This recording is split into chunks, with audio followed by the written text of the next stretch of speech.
media, Trump, his aides, and allies have sought to frame the demonstrations against immigration officials on their own terms. They have shared images and videos of the most violent episodes, focusing particularly on examples of protesters lashing out at federal agents, even as many remained peaceful. At the White House this morning, Trump called the protesters, quote, insurrectionists.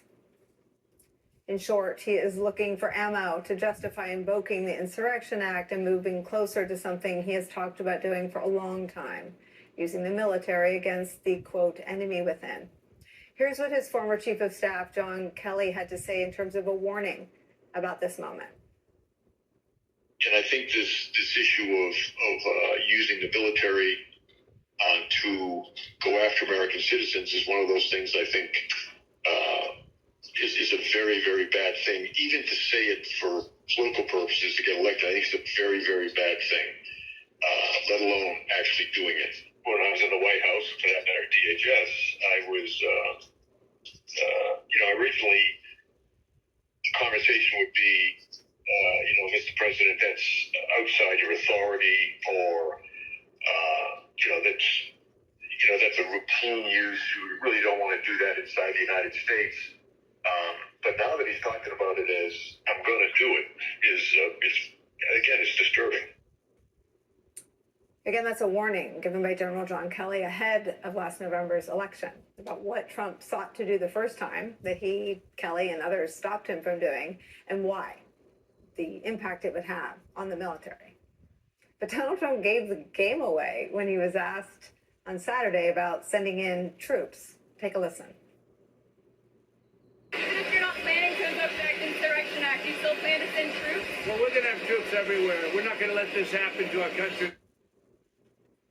We're going to have, quote, troops everywhere. They're going to be everywhere. Active duty troops. Trump promises to bring what's happening in Los Angeles right now to Trump's word, quote, we're going to have troops everywhere, to everywhere. Today, a new round, a fourth day of protests is underway right now in the wake of the ICE raids across the city. One of those raids took place at a Home Depot parking lot. Washington Post reports this about that raid, quote, 6 migrants who said they were present recounted how federal immigration authorities began handcuffing anyone they could grab in one of several raids in the city that would spark a wave of unrest and leave immigrant workers of all stripes jolted. One migrant saying this, quote, they were just grabbing people. They didn't ask questions. They didn't know if any of us were in any kind of immigration process.